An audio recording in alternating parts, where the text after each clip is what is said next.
Hey, this is TJ with Solutions by TJ. And today I'm going to talk about a subject that a lot of people have asked me because I've spoken about it in other videos. How to become a notary signing agent. At the end of this video, I'm going to give you a checklist so that you have every single thing that you need when you do your first signing. So stay tuned till the very end. And guess what? I'm giving you the real deal. I'm not leaving anything out.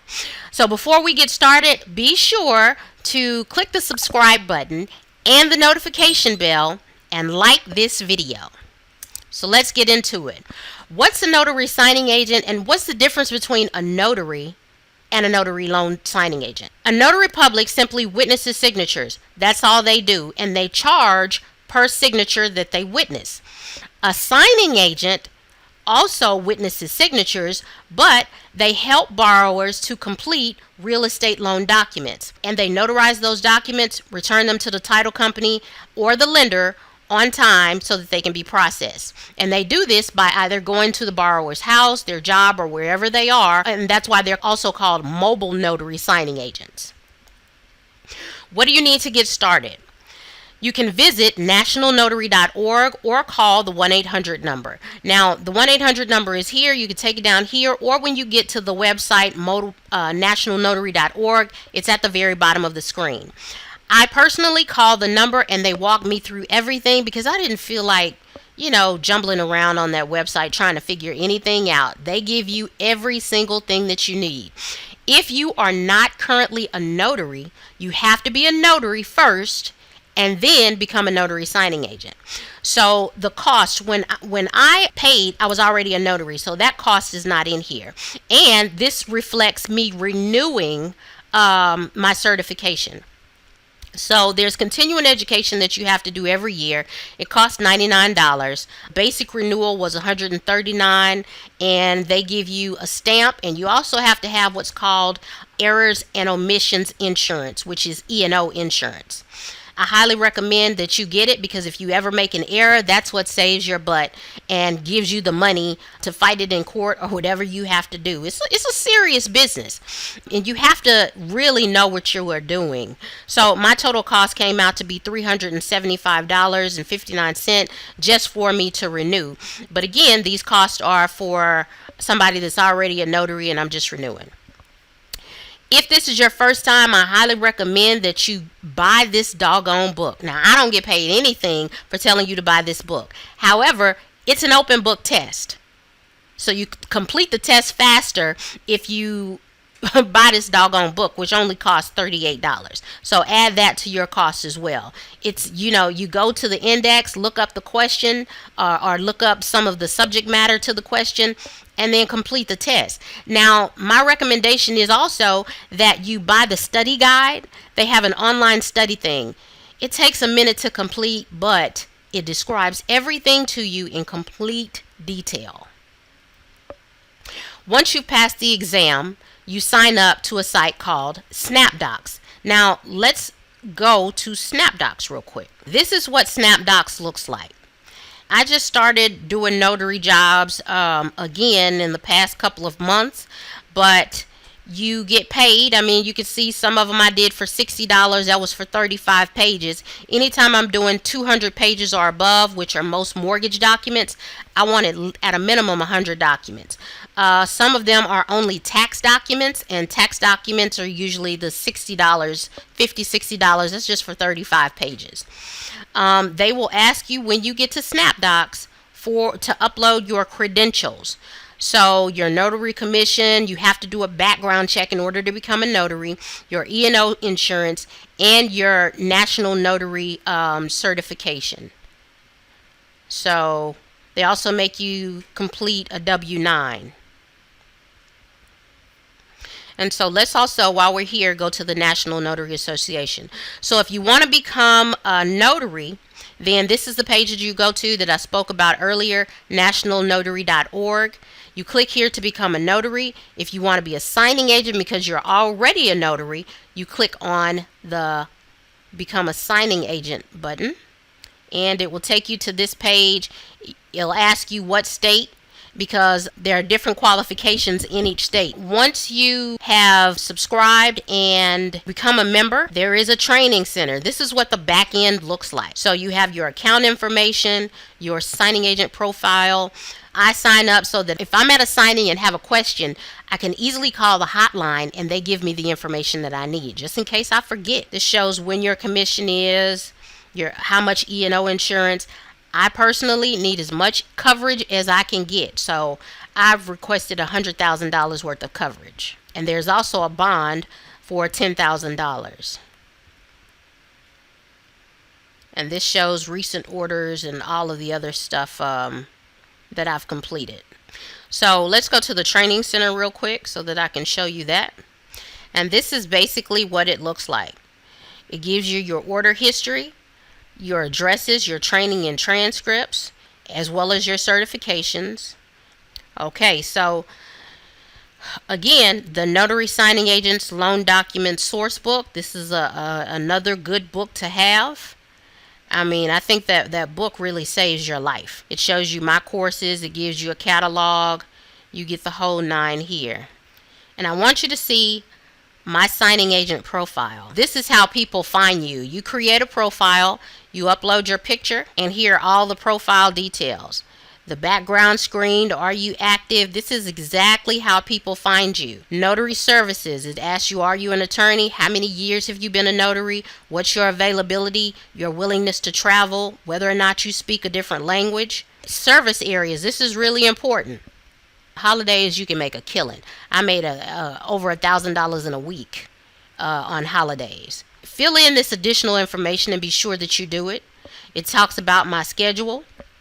It talks about my availability, and my service area is comprised of zip codes near downtown Houston, everything that's around my house. That's what I wanted people to know, because I need for it, because I have a full-time job. I want it to be easy to get there and use as less gas as possible. So, that's something to think about when you are filling this out. But make sure that you fill this portion out and come back to this video, and you can take all of my words if you need to and copy them. Just add your zip codes. And if you are any type of diverse business, again, when you're doing this, you are an independent contractor. So, fill out every single thing that you need to. When people are looking for you, they are not coming to National Notary Association, nationalnotary.org. They're coming to a website called signingagent.com. Then they click on a button and it says, you can put in the name of a person or just an area, and your credentials come up. So this is me. This is everything that I showed you on the previous page, and this is how they get in touch with you if you are not within SnapDocs. If you are in SnapDocs, then they simply go to SnapDocs, fill something out.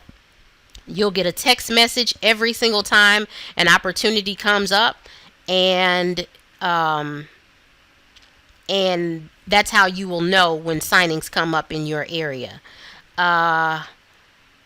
It also, there's a quiz that you take in SnapDocs, real quick quiz, and shows that you are verified as well. And it increases your ranking. There is a ranking at the bottom of this page, and my ranking is high. And what makes my ranking high is that I've uploaded my commission documents, verified my ID, enabled SIMS notification, and I've taken that quiz. So that's what makes your ranking high. And you definitely want to make your ranking high, and you want to do everything possible to get as many signings as you possibly can. So that's how, so you sign up to SnapDocs. Now, once you've passed the exam, you need to get an appropriate printer. And we'll come back to the appropriate printer, because I'm going to put a link in the comments of where you can go to figure out what type of printer to get, because that's very important. It has to be a laser printer, and it has to be able to print on legal sized paper. You'll also need multicolored sticky notes, blue pens, because people sign in blue only. That's normally a request. medium-sized binder clips in order to hold all of those documents together. Again, you're printing out 200 pages at a time. And most signing companies or most mortgage companies, title companies want you to print 2 of those documents. So make 2 copies. So you will be printing 400 pages more than likely. You'll also need some type of expandable file box to put all of your supplies in. And you'll have to buy legal sized paper. So let's go back and talk about this appropriate printer. Laser printers or the standard. Do not use ink printers to print a package of documents. You need your own private equipment. It can't be a public printer. And ideally, your printer should have 2 sources where it can pull from either legal size paper or letter size paper. Color printing isn't necessary, but if you have one, that's great. Make sure that your toner is always printing dark so that you get the best quality of print possible. And if you go down here, it just gives you all of the information that you need, the ABCs of the printer, whether you need a multifunction printer, multifunction center, network printer. My sister and my mom have, because my whole family does this, so they have the Brother printer. This is the one they have. I actually have the HP 402 printer, and it gives you all the specs about how much you'll pay and everything. So yeah, I'm putting this page in the comments. Look through it when you have an opportunity. And this is the checklist that I'm going to give you for when you accept a job in SnapDocs or you get a call from someone who needs a mobile notary. So here's the checklist. Once you accept the job, these are all the steps that you do. Confirm by calling the client, verify their location, ask for the name on the license as it appears, and ask for the expiration date, because all of your clients have to have an up-to-date license. If it's expired, you cannot use it. Verify their marital status, because if they are married, both individuals must be there to sign the loan documents. And once you see the loan documents, make sure that both of their names are on there. If it isn't, then verify with the company that you're working for whether or not both names need to be on those documents. Ask the client to also have a copy of their social security card and license for the signing agent, or at least some other type of ID, because we have to ask that they present 2 different forms of identification. In preparing for the your signing appointment, print and follow all of the closing instructions. You got to read this each and every time, because every client will be different and have different requirements. You print the documents on legal size paper, print 2 copies of the documents, and if there are settlement documents, I recommend that you print 3 copies of those. 1 for each person in the room. So those 3 copies is 1 for you to read from, 1 for and 1 for both clients. And this is important, the reason that I told you to buy those multicolored sticky notes, because I want you to tag all places where signatures or initials are required so that you don't forget, because people will stop using you if you have too many mistakes. Also tag where you have to seal, and that needs to be in a different color, so you use a different color sticky note. So if you need to place your seal on one of those pages, that needs to be a different color. And call your lender if anything at all is unclear to you. You can also call the NNA if you have questions pertaining directly to something that a notary needs to do. Once you're at the signing appointment, again, use blue ink unless you're asked to do otherwise by the company that hire you. Signatures must be the same as they appear on the document, exactly the same. If their name is Catherine, they can't sign with Katie or any other name. The last names, everything has to be exactly as it appears on the document. Before you leave, check for any missing signatures, any missing dates. Make sure that all of your notary seals are there, and make sure that they sign your notary book. I remember one time I got excited and forgot to get my doggone notary book signed. But that's a part of the legal process in the state of Texas. You have to get that book signed, and you have to fill it out completely. If the client has any questions about any of the numbers or any of the documents, you are not there. You are not acting as an attorney, so you don't answer those questions. They have to talk to their lender directly for any question that they have. So if they have any questions about those documents, they have to call their lender. Once the appointment is over, you follow the mail back instructions. So sometimes they want you to drop the packet off at FedEx. And they also may want you to